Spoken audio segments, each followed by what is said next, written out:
El teléfono vibró 3 veces seguidas mientras estaba en el taxi camino al hotel. La luz de la pantalla iluminó mi rostro en la oscuridad. Era un correo del equipo de registro de la conferencia. Asunto: urgente. Confirmación de sustitución de ponente. Se me revolvió el estómago. Abrí el mensaje. Las palabras parecían borrosas, pero leí cada una 2 veces. Conforme a su solicitud del 18 de octubre, confirmamos la sustitución de la LIC. Carolina Aguiar por la LIC. Beatriz Aguiar en la ponencia Compliance y Gobernanza Corporativa. Nuevos desafíos. Su gafete ha sido cancelado y reemitido para la nueva ponente. Yo nunca hice ninguna solicitud. Nunca pedí ser reemplazada. Y Beatriz Aguiar es mi media hermana. Mi nombre es Carolina Aguiar. Tengo 33 años. Soy socia junior en un despacho de abogados corporativos aquí en la Ciudad de México. Pasé 6 meses preparando esa ponencia. Era la conferencia más importante de mi carrera. Y alguien me había robado mi lugar. En ese momento, dentro del taxi, con el tráfico parado en Reforma, todavía no sabía todo. No sabía que el gafete cancelado era solo el principio. No imaginaba que detrás de ese correo había un fraude mucho mayor, involucrando la herencia de mi papá, documentos falsificados y una madrastra que apostó todo a un plan para borrarme de la historia de nuestra familia. Si quieres saber qué pasó después, sigue escuchando. Necesito regresar un poco en el tiempo para que entiendas cómo llegamos hasta aquí. Mi papá, el LIC, Roberto Aguiar, fue uno de los abogados fiscalistas más respetados de la Ciudad de México. Construyó un despacho desde cero en los 90, defendió a multinacionales, dio clases en universidades. Cuando era niña, veía pilas de expedientes en la mesa del comedor y me parecía increíble. Me enseñaba latín jurídico mientras tomábamos café. Mi mamá murió cuando tenía 7 años, cáncer. Fue rápido y brutal. Mi papá quedó solo conmigo por casi 8 años. Nos las arreglábamos. Cocinaba mal, pero me llevaba a la biblioteca todos los sábados. Crecí entre códigos y demandas. Cuando le dije que quería estudiar Derecho, no mostró sorpresa. Solo dijo: entonces vamos a hacerlo bien. A los 15 años, conocí a Sandra. Sandra era gerente de marketing de un cliente del despacho de mi papá. Bonita, articulada, siempre con la ropa correcta y la sonrisa correcta. Empezaron a salir. 6 meses después, se casaron. Yo apenas había cumplido 16. 1 año y medio después, nació Beatriz. Y todo cambió. No fue dramático. Fue silencioso. Fue reemplazo. Antes, mi papá revisaba mis tareas de la escuela. Después, estaba ocupado con la bebé. Antes, almorzábamos juntos los domingos y discutíamos casos jurídicos. Después, Sandra organizaba carne asadas con sus amigas y yo me sentía fuera de lugar en mi propia casa. Beatriz creció siendo el centro. No porque ella lo pidiera, sino porque Sandra construyó todo alrededor de ella. Fiesta de cumpleaños con banquete, intercambio en Estados Unidos a los 16, coche nuevo en su cumpleaños 18. Yo pagué mi universidad con beca y prácticas. No me estoy quejando. Quería demostrar que podía sola y lo logré. Me gradué en Derecho con honores. Pasé el examen de la barra en el primer intento. Entré como pasante en un despacho mediano y en 8 años me convertí en socia junior. Publiqué artículos, di ponencias en paneles, construí mi reputación ladrillo por ladrillo, pero Sandra siempre tenía una forma de minimizarlo. Qué bueno que te las arreglas sola, Carol. No todo el mundo necesita ayuda. Eso sonaba como un cumplido, pero no lo era. Era su forma de decir: no eres parte de lo que importa aquí. Beatriz también se graduó en Derecho, no porque le encantara, sino porque era la profesión de la familia. Sandra pagó un curso carísimo para el examen de la barra. Beatriz pasó en el tercer intento. Trabajaba, como asociada en un despacho pequeño, más por contactos que por mérito. Mi papá nunca nos comparó abiertamente, pero lo veía en sus ojos. Él sabía. Cuando le mostraba una victoria en un caso complejo, tomaba mi mano y decía bajito: tienes lo que yo tenía, Carol, esa hambre. Beatriz nunca tuvo hambre. Ella tuvo almohadas. Hace 8 meses, mi papá descubrió un cáncer de páncreas, etapa 4, sin cirugía posible. La quimioterapia era paliativa. Murió en abril. 2 semanas antes me llamó al hospital. Estaba débil, pero lúcido. Tomó mi mano, esa mano pesada, de uñas siempre bien cortadas, y dijo: dejé todo en orden, Carol. 50% para ti, 50% para Beatriz. Sandra se queda con el usufructo de la casa mientras viva, pero el patrimonio es de ustedes dos. Lo escribí con mis propias manos. Me miró profundo. No dejes que nadie cambie eso. No entendí en ese momento. Pensé que era el miedo a la muerte hablando, esa necesidad de dejar todo amarrado. Le dije que sí, que todo estaba bien, que podía descansar. 3 días después, entró en coma. Murió en la madrugada de un martes. El juicio sucesorio debería haberse abierto en mayo, pero Sandra lo retrasó. Siempre había una excusa. Estoy de luto. Los documentos están desordenados. Vamos con calma. Lo dejé pasar porque parecía inhumano presionar a una viuda. Hasta octubre, hasta la conferencia, hasta el correo en el taxi. Llegué al hotel a las 8 de la noche. La conferencia empezaba a la mañana siguiente. El evento era enorme. 3 días, más de 1000 participantes, paneles simultáneos en 5 salas. derecho corporativo, compliance, gobernanza. Gente de todo México, gente del extranjero. Me habían invitado a dar la ponencia de apertura del segundo día. Compliance y gobernanza corporativa, nuevos desafíos. Un tema que dominaba. Tenía casos reales, datos, análisis. Había pasado meses preparando cada diapositiva. Fui directo al mostrador de registro. Había poca gente a esa hora. Di mi nombre a la chica del check-in. Tecleó, frunció el ceño, tecleó de nuevo. Disculpe, Lick. Carolina, aquí aparece que su gafete fue cancelado. Mostré el correo de confirmación original. Revisó el sistema. Llamó a la supervisora. La supervisora era una mujer de unos 50 años, con lentes redondos y aire eficiente. Miró la pantalla, me miró a mí, miró de nuevo la pantalla. Usted hizo una solicitud de sustitución el 18 de octubre, Lick. Carolina, está registrado aquí. La solicitud vino de su correo. Mi sangre se heló. Eso es imposible. Nunca pedí ninguna sustitución. Giró la pantalla hacia mí. Ahí estaba. Un correo enviado desde mi dirección profesional. Solicito de favor sustituir mi participación como ponente por la Liceco Beatriz Aguiar, cédula profesional XXXXX, quien presentará el mismo contenido. Agradezco su comprensión. Saludos, Lick. Carolina Aguiar. No era mi forma de escribir, no era mi firma, pero era mi correo. Tiene que haber un error, dije, intentando mantener la voz firme. Mi cuenta fue hackeada. Nunca autoricé esto. La supervisora parecía genuinamente preocupada. Lick, Carolina, lo lamento mucho, pero la sustitución ya fue procesada. La Lick, Beatriz Aguiar, está registrada como ponente. Incluso recibimos las nuevas diapositivas ayer. Mis diapositivas. Alguien había enviado mis diapositivas. Tomé mi celular y llamé a Beatriz. Timbró,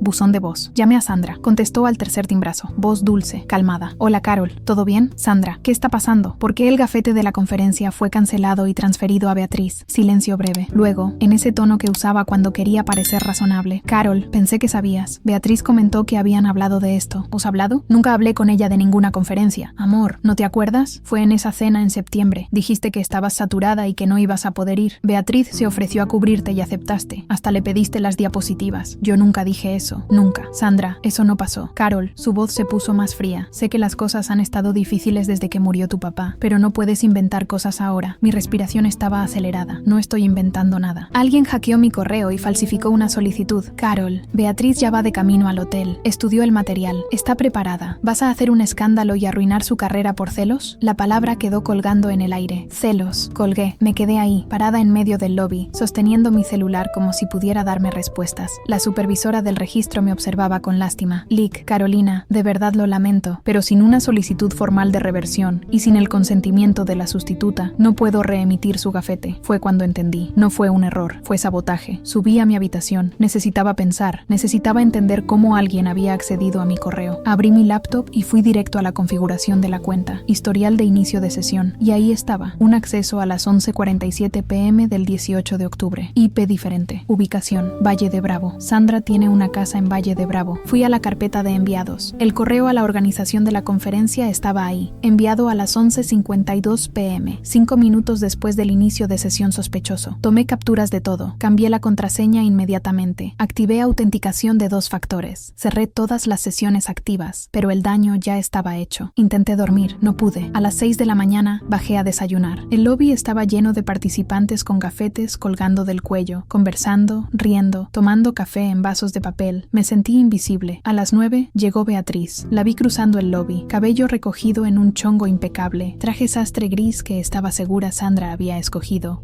maleta de ruedas pequeña, gafete nuevo balanceándose en el cordón. Me vio. Se congeló por un segundo. Luego vino en mi dirección, con esa sonrisa nerviosa que usaba cuando sabía que había hecho algo malo. Carol, hola, no sabía que ibas a estar aquí. Mantuve la voz baja, controlada. ¿No sabías? Beatriz, esta ponencia era mía. Lo sé, pero mamá dijo que habías desistido, que tenías mucho trabajo y nunca desistí. Sandra apareció detrás de ella. Por supuesto, Sandra nunca dejaba a Beatriz sola en situaciones difíciles. Vino hacia nosotras con ese caminar confiado, sosteniendo una taza de café como si estuviera en un cóctel. Me sonrió, una sonrisa que no llegaba a los ojos. Carol, qué sorpresa verte aquí. ¿Sorpresa? Mi voz salió más alta de lo que quería. Algunas personas voltearon. Respiré profundo. Sandra, hackeaste mi correo. Falsificaste una solicitud. Literalmente robaste mi lugar en esta conferencia. Sandra soltó una risita, como si hubiera contado un chiste malo. Carol, querida, creo que estás confundida. Nadie hackeó nada. Tú misma le diste tu contraseña a Beatriz ese día que te ayudó con unos documentos. ¿Recuerdas? Nunca le di mi contraseña a Beatriz, pero Sandra continuó sin esperar respuesta. Estabas estresada, amor. Dijiste que no querías venir. Beatriz solo trató de ayudar. ¿Y ahora vienes aquí haciendo acusaciones? ¿Tratando de arruinar su momento? Beatriz estaba mirando al piso. Quería que me mirara a los ojos.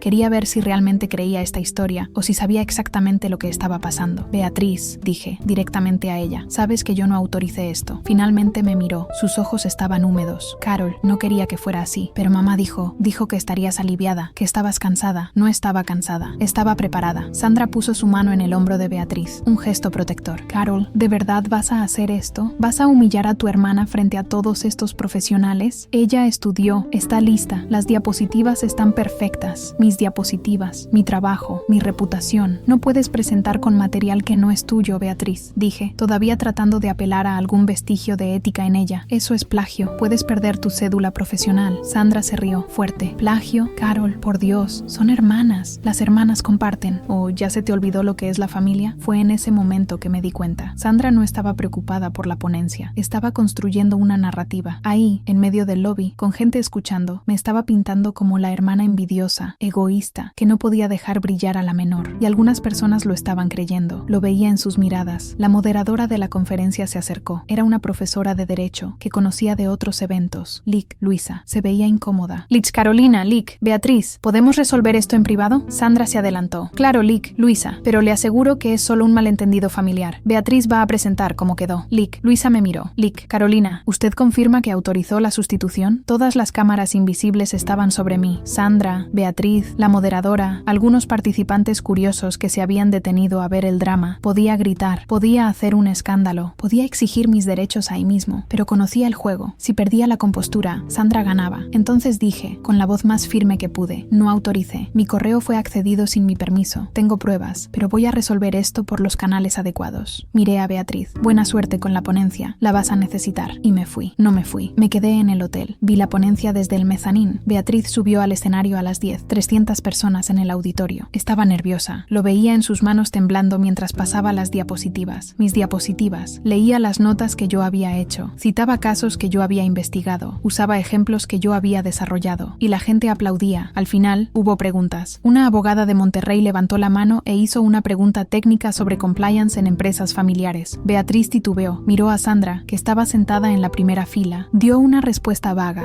llena de tecnicismos, que no respondía a nada. La abogada frunció el ceño, pero no insistió. Después de la ponencia, Beatriz fue rodeada. La gente quería tomarse fotos, intercambiar tarjetas, agendar cafés. Sandra orquestaba todo, presentando a su hija como la nueva promesa del derecho corporativo. Mi celular vibró. Grupo de WhatsApp de la familia. Familia Aguiar. Mensajes explotando. Tía Marcia. Acabo de ver las fotos de Beatriz en la conferencia. ¡Qué orgullo! Primo Rodrigo. Vía la rompió. Felicidades.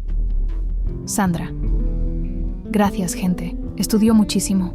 Estamos muy orgullosas. Nadie mencionó mi nombre. Luego Sandra publicó en el grupo una foto de Beatriz en el escenario. Leyenda. Cuando el talento encuentra la oportunidad. Gracias a todos los que creyeron en ella. Orgullo materno. Derecho corporativo. Más mensajes. Más elogios. Pasé la pantalla. Nada. Ninguna mención de mí. Salí del grupo, bloqueé las notificaciones, pero la presión social no paró ahí. Al día siguiente, Beatriz publicó en LinkedIn una foto de ella presentando, con una leyenda cuidadosamente redactada, agradecida por la oportunidad de compartir conocimiento en la Conferencia Internacional de Derecho Corporativo. Hablar sobre compliance y gobernanza para una audiencia tan calificada fue un honor inesperado. Gracias a todos los que confiaron en mí. Compliance, sin gobernanza, derecho, inesperado. La palabra era una espina. Hacía parecer que yo había cedido el lugar voluntariamente, que había sido generosa, que todo era normal. Los comentarios empezaron a aparecer. Colega de su despacho. Felicidades, Vía, te lo mereces. Profesor de la facultad. Excelente presentación. El futuro del derecho está en buenas manos. Y luego, un comentario que me hizo parar. Socio de un gran despacho de CDMX. Excelente ponencia, Lic. Beatriz, no sabía que usted y la Lic, Carolina Aguiar, eran hermanas. ¿Trabajan juntas? Beatriz respondió. No trabajamos juntas, pero somos muy cercanas. Ella siempre me apoya. Mentira limpia, pública, documentada, y la gente lo creía. Mis propios colegas empezaron a mandarme mensajes privados. Colega 1, Carol, vi a tu hermana presentando. No sabía que ella también trabajaba con compliance. Qué padre que colaboren así. Colega 2, hola Carol, ¿todo bien? Vi que no fuiste a la conferencia. Espero que todo esté bien. No respondí. No sabía qué decir sin sonar amargada. Sandra estaba ganando. Había construido una narrativa donde yo era la ausente, la que no se preocupaba, y Beatriz era la joven talentosa que aprovechó una oportunidad inesperada. Pero entonces, algo no cuadró. 2 días después de la conferencia, recibí una llamada. Era del despacho de abogados donde mi papá había sido socio fundador. Lic, Enrique Monteiro, el socio más antiguo. Había sido mentor de mi papá por décadas. Carolina, necesitamos hablar. Es sobre la sucesión. Se me apretó el estómago. ¿Qué pasó? Sandra finalmente protocolizó la apertura. Pero hay un documento aquí que no cuadra. Necesito que vengas al despacho. Fui el mismo día. El despacho quedaba en Polanco. Edificio de vidrio, piso 12. Había ido ahí docenas de veces cuando mi papá estaba vivo. Ahora se sentía extraño, vacío. Lic. Enrique me recibió en la sala de juntas. Tenía casi 70 años. Cabello blanco. Lentes de armazón grueso. Había sido como un tío para mí. Colocó una carpeta sobre la mesa.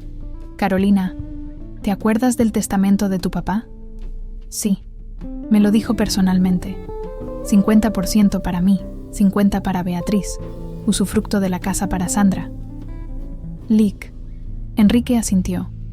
Ese era el testamento original, hecho hace 4 años, registrado en notaría, con 2 testigos confiables. Tengo una copia aquí. Abrió la carpeta y me mostró. Papel membretado. Firma de mi papá. Firme, clara. Pero Sandra trajo otro documento. Mi sangre se heló. Sacó una segunda hoja. Papel común. Firma diferente. Temblorosa. Casi ilegible. Este testamento tiene fecha del 15 de enero de este año. 3 meses antes de la muerte de tu papá. Aquí, la división es diferente. La casa queda para Sandra en propiedad plena. El despacho de abogados queda para Sandra y Beatriz. 70%. Las inversiones y cuentas bancarias se dividen 70% para Sandra y Beatriz. 30% para ti. 70. 30. Yo quedaba reducida al 30% de la herencia de mi propio papá. Esto no tiene sentido, dije, la voz saliendo ronca. Mi papá estaba lúcido hasta que entró en coma. Nunca cambiaría eso. Lic. Enrique se ajustó los lentes. Carolina, hay problemas serios con este documento. Primero, la firma. No parece la caligrafía usual de Roberto. Segundo, los testigos. Son la mamá y la hermana de Sandra. Tercero, y más importante, tomó otro papel. Un expediente médico. El 15 de enero, tu papá estaba internado en el hospital ABC. Llamé a su oncóloga. Me confirmó. Ese día, estaba bajo sedación pesada para controlar el dolor. No podría haber firmado nada. Las palabras cayeron como piedras. Sandra falsificó el testamento. Lic. Enrique respiró hondo. No puedo afirmar eso sin un peritaje grafológico oficial. Pero sí, Carolina. Todo indica que este documento es falso. Mi cabeza daba vueltas. La conferencia, el correo, la narrativa construida. Y ahora esto. Ella planeó todo. Dije, más para mí misma que para él. La conferencia fue para desestabilizarme, para hacerme parecer inestable, envidiosa. Si yo impugnaba la sucesión, ella iba a usar eso en mi contra. Mira cómo es Carolina. Ni siquiera puede dejar brillar a su hermana. Por supuesto que va a impugnar el testamento por celos. Lic. Enrique me miró con tristeza. Tu papá me dijo, una semana antes de morir, que estaba preocupado por Sandra. No entró en detalles, pero dijo, Enrique, si algo me pasa, cuida a Carol. Es fuerte, pero va a necesitar a alguien a su lado. No entendí en ese momento. Ahora entiendo. Cerró la carpeta. Carolina, esto no es solo un asunto sucesorio. Si este testamento es falso, es delito. Falsificación de documento privado. Fraude. Sandra puede ir a la cárcel. Cárcel. La palabra sonó extraña. Pesada. ¿Qué hago? Pregunté. Impugnas. Pides peritaje grafológico. Juntas evidencias. Y si el testamento se declara falso, procedes criminalmente. Pero necesitas estar preparada. Sandra va a pelear. Va a usar a la familia en tu contra. Va a tratar de desacreditarte. Ya empezó. Tenía razón. Salí del despacho con una copia de los 2 testamentos y el expediente médico. Me senté en el coche y me quedé ahí, sosteniendo los papeles, sintiendo el peso de todo. Mi papá había muerto 3 veces. La primera vez, de cáncer. La segunda vez, cuando Sandra falsificó el testamento y borró su voluntad. La tercera vez, cuando ella trató de borrarme a mí, pero no iba a dejarlo. Llamé a Sandra, sin rodeos. Necesitamos hablar, en persona. Titubeó. Carol, no estoy pidiendo, estoy avisando. Podemos hacer esto en privado o puedo hacerlo en tribunales. Tú eliges. Silencio. ¿Dónde? Hotel Lublewe, sala privada. Mañana, 3 de la tarde. Trae a Beatriz. ¿Por qué? Porque ella necesita escuchar lo que tengo que decir. Colgué antes de que pudiera responder. Reservé una sala de juntas en el hotel. Pequeña, discreta, con mesa de vidrio y sillas cómodas. Llegué a las 2:30. Coloqué mi grabadora de voz sobre la mesa, bien visible. Sandra y Beatriz llegaron a las 3 en punto. Sandra entró primero, de tacones y blazer blanco. Beatriz venía atrás, viéndose más pequeña, insegura. Sandra miró la grabadora. ¿Esto es realmente necesario? Es legal. Les avisé que la conversación sería grabada. Si no están de acuerdo, podemos ir directo con el juez. Se sentó. Beatriz también. Coloqué los documentos sobre la mesa. El testamento original, el testamento falsificado, el expediente expediente médico. Voy a ser directa, dije. Este testamento que presentaste en la sucesión es falso. Sandra ni siquiera parpadeó. Carol, entiendo que estés molesta con la división, pero no es por estar molesta, es por hechos. Mi papá estaba sedado el día en que supuestamente se firmó este documento. No podría haber escrito ni su propio nombre. Coloqué el expediente médico frente a ella. Hospital ABC, 15 de enero. Sedación con morfina y midazolam. Dosis alta. Escala de Glasgow. 6. Sin respuesta a comandos verbales. Sin respuesta a estímulos táctiles. Está todo aquí. Beatriz estaba mirando el documento. Palideció. Sandra cruzó los brazos. Los médicos se equivocan en las fechas. Los expedientes tienen errores. No se equivocan. Y voy a pedir peritaje grafológico. Si la firma es falsa, y lo es, vas a responder criminalmente. Falsificación de documento. Fraude. Puedes tener de 1 a 5 años de cárcel, Sandra. Por primera vez, vi miedo en sus ojos, pero luego cambió de estrategia. La voz se puso más baja, casi suave. Carol, ¿de verdad quieres destruir a esta familia? Tu papá acaba de morir. Beatriz está empezando su carrera. ¿Vas a arrastrarnos a un proceso penal por dinero? No es por dinero, es por la verdad. ¿La verdad? Sandra se rió, pero no era una risa alegre, era amarga. La verdad es que tu papá estaba cansado de ti. Me lo dijo, Carol. Dijo que eras fría, que solo te importaba el trabajo, que nunca llamabas, nunca visitabas. Quería dejárselo todo a Beatriz porque ella lo cuidaba. Era mentira. Sabía que era mentira, pero dolió. Beatriz empezó a llorar. Mamá, ya. Sandra se giró hacia ella, enojada. ¿Tú te callas? No. Beatriz levantó la cabeza, lágrimas corriendo. No, mamá. Ya estuvo bueno. Ya no quiero hacer esto. Sandra se congeló. Beatriz me miró. Carol, yo no sabía del testamento, lo juro. Solo supe que mamá había cambiado algo cuando me dijo que íbamos a tener la casa. Me pareció raro, pero ella dijo que papá lo había decidido así. Beatriz, cállate. Sandra estaba perdiendo el control. No, Beatriz estaba sollozando ahora. No quiero ser parte de esto. No quiero mentir más. La conferencia fue idea de mamá. Ella consiguió tu contraseña cuando dejaste tu laptop abierta ese domingo que fuiste a comer a la casa. Ella mandó la solicitud. Yo solo hice lo que me dijo. Sandra se paró, furiosa. Eres una idiota, Beatriz. No sabes lo que estás haciendo. Sí sé, estoy cansada de ser un títere. Sandra tomó su bolsa. Esta conversación se acabó, pero antes de que saliera, dije, Sandra, ya metí la solicitud del peritaje, ya notifiqué a la fiscalía y tengo pruebas de todo. Acceso a mi correo, capturas del grupo de la familia, comprobantes de viaje. Estabas en Valle de Bravo el día del acceso. Todo. Se detuvo en la puerta. Puedes intentar destruirme socialmente. Puedes intentar que la familia me odie, pero no va a cambiar los hechos y no va a cambiar la justicia. Sandra salió sin decir nada más. Beatriz se quedó. Estaba temblando. Carol, lo siento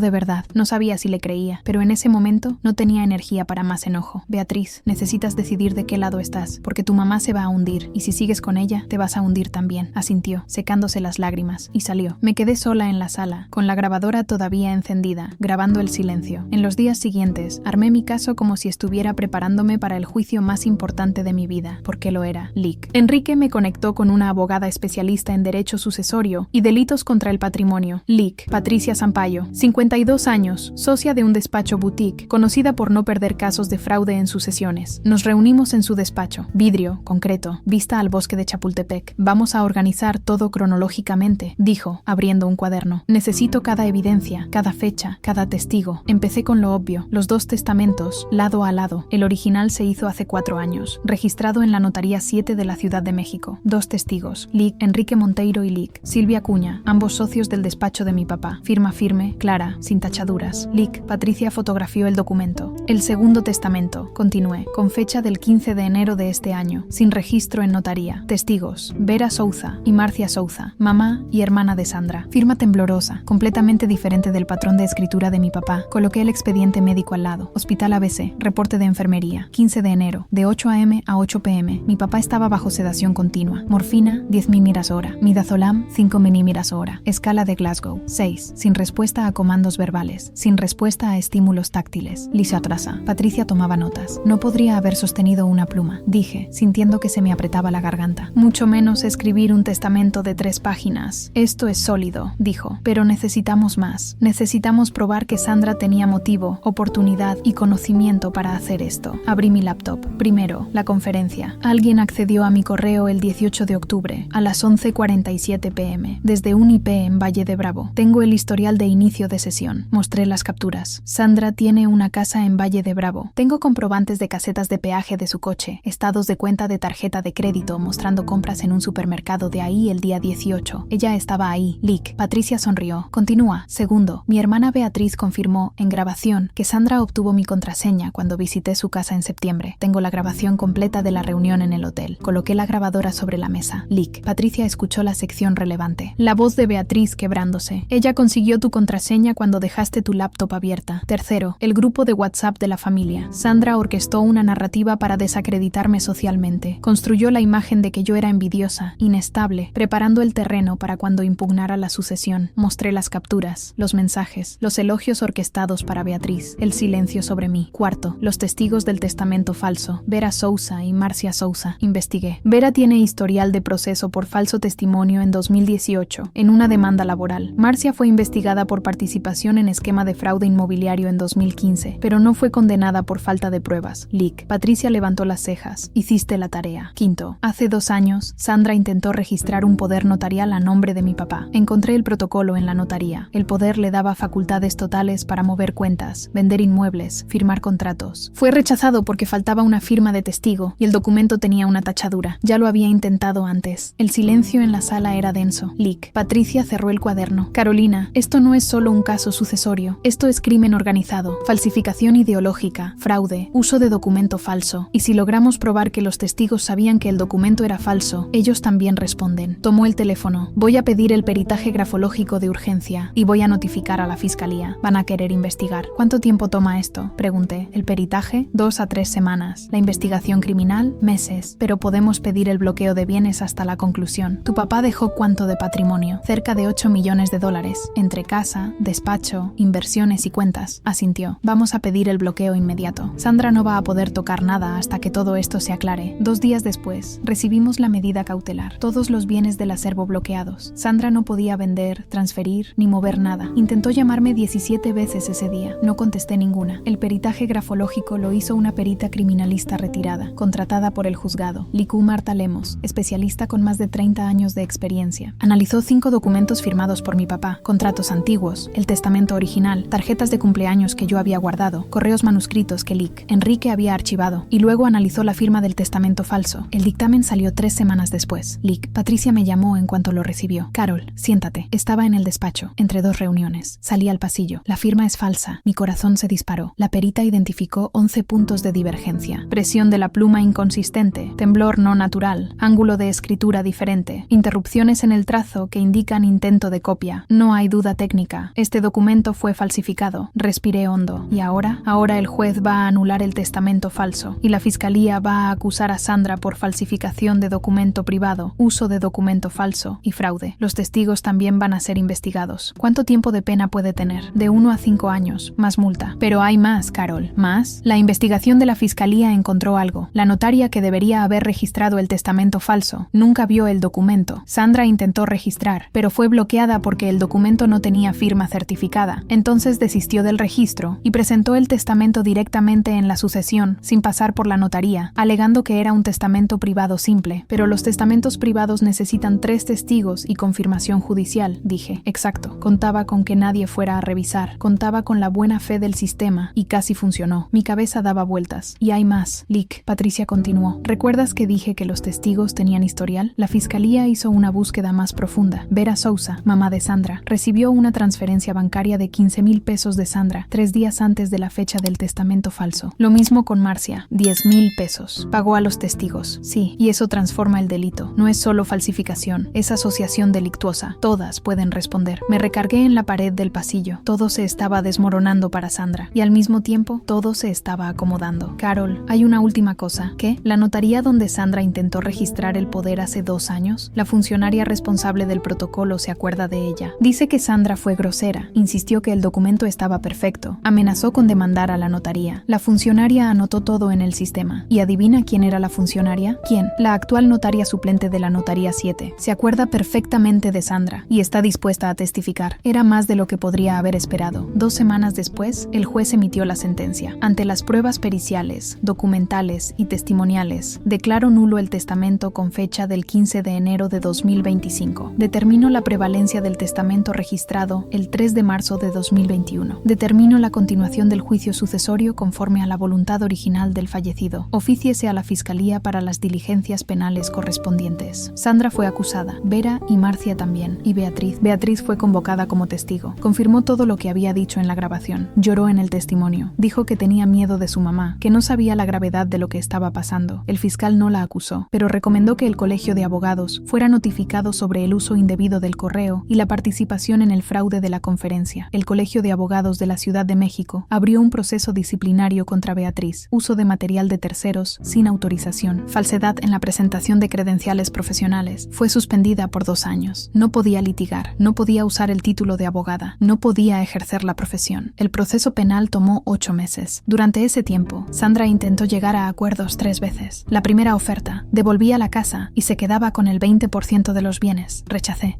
La segunda oferta, devolvía todo y yo no procedía con la denuncia penal. Rechacé. La tercera oferta, confesaba todo ante el juez, devolvía todo y yo pedía pena alternativa para ella. Rechacé. No negocio con fraude, le dije a Lick. Patricia, ella necesita responder por lo que hizo. Lick. Patricia sonrió. Eres hija de Roberto de verdad. El juicio fue en noviembre. Tribunal del Distrito Judicial de la Ciudad de México. Sala pequeña, fría, llena de abogados y pasantes viendo. Sandra estaba con un abogado penalista caro. Cabello recogido, ropa discreta, intentando parecer vulnerable. La fiscal presentó todas las pruebas, el dictamen pericial, el expediente médico, los estados de cuenta bancarios mostrando los pagos a los testigos, la grabación de la reunión en el hotel, el historial de inicio de sesión de mi correo. El abogado de Sandra intentó argumentar que estaba de luto, que había actuado por desesperación financiera, que no tenía intención de perjudicar a nadie. Pero la fiscal fue quirúrgica. No hay desesperación en planear un fraude con 3 meses de anticipación. No hay luto en pagar a testigos falsos. No hay inocencia en hackear correos para sabotear la carrera de la hijastra. Sandra Martins actuó con dolo, premeditación y frialdad. No merece indulgencia, merece justicia. La jueza, una mujer de unos 60 años, de lentes y expresión seria, escuchó todo en silencio. Cuando llegó el momento de la sentencia, miró directamente a Sandra. Usted intentó borrar la voluntad de un hombre muerto. Intentó robar la herencia legítima de su hijastra, e hizo esto usando mentiras, falsificaciones y manipulación. Este tribunal no tolera este tipo de delito. Condeno a la acusada Sandra Martins a 3 años de prisión en régimen inicial semiabierto, convertibles en trabajo comunitario y multa de 150 salarios mínimos. Condeno también a las testigos Vera Sousa y Marcia Sousa a 1 año de trabajo comunitario y multa de 50 salarios mínimos cada una. Sandra no lloró, solo se quedó mirando al frente, con el rostro pálido. La jueza continuó. Determinó además la devolución inmediata de todos los bienes del acervo conforme al testamento original. Determinó que la acusada no se acerque a la víctima Carolina Aguiar en un radio de 500 metros. Y determinó que este proceso sirva de precedente. La falsificación de testamento no es solo un asunto familiar, es un delito contra la dignidad de los muertos y contra la justicia. Eso fue todo. 3 años. No fue prisión. Sandra tenía derecho a la conversión por ser primo delincuente, pero era una condena penal. Tendría que prestar servicio comunitario, pagar la multa y vivir con el peso de un antecedente penal por el resto de su vida. Vera y Marcia fueron condenadas también, más levemente, pero condenadas. Beatriz no fue procesada penalmente, pero la suspensión del colegio de abogados era una cicatriz que cargaría. Después de la sentencia, Lick, Enrique me esperaba en el pasillo del tribunal. Tu papá estaría orgulloso. No sabía si eso era verdad, pero quería creerlo. La conferencia también tuvo consecuencias. La organización me contactó 1 mes después de la sentencia. Habían investigado internamente el caso de la sustitución fraudulenta. Revisaron correos, escucharon testigos, verificaron logs del sistema. Me enviaron una disculpa formal y una invitación. Querían que presentara en la próxima edición de la conferencia, no sobre compliance corporativo, sobre ética profesional, fraude documental y la importancia de proteger la integridad del sistema jurídico. Acepté. Cuando subí al escenario, 6 meses después, había 500 personas en el auditorio. Conté la historia, no todos los detalles, pero suficiente. Hablé sobre señales de alerta en sus sesiones, sobre cómo verificar la autenticidad de documentos, sobre la importancia de no confiar ciegamente en narrativas familiares. Y al final, alguien preguntó, Lick, Carolina, después de todo esto, ¿todavía cree en la familia? Respiré hondo. Creo en personas que actúan con integridad. Algunas de ellas son de nuestra familia biológica. Otras las elegimos. Pero la idea de que familia significa aceptar abuso, fraude o manipulación, no, nunca. Aplausos. Esta vez eran para mí. Hoy, 2 años después de todo, mi vida es diferente. La sucesión se concluyó. 50% para mí, 50% para Beatriz, exactamente como mi papá quería. Vendí mi parte del despacho de abogados de él a otro socio. No quería quedarme atada al pasado. Compré un departamento con vista al bosque de Chapultepec, pequeño, pero mío. Coloqué una foto de mi papá en el librero. Esa foto vieja, de mi graduación, donde tiene pone su mano en mi hombro, sonriendo. A veces miro esa foto y pienso, lo logré, papá. Protegí tu voluntad, no dejé que te borraran. Sandra cumplió la pena alternativa. Trabajó en una ONG de asistencia jurídica gratuita durante 2 años. No sé si eso cambió algo en ella. No sé si se arrepiente. Y ya no me importa. Vera y Marcia desaparecieron. Se mudaron al interior, según escuché. Nunca más tuve contacto. Beatriz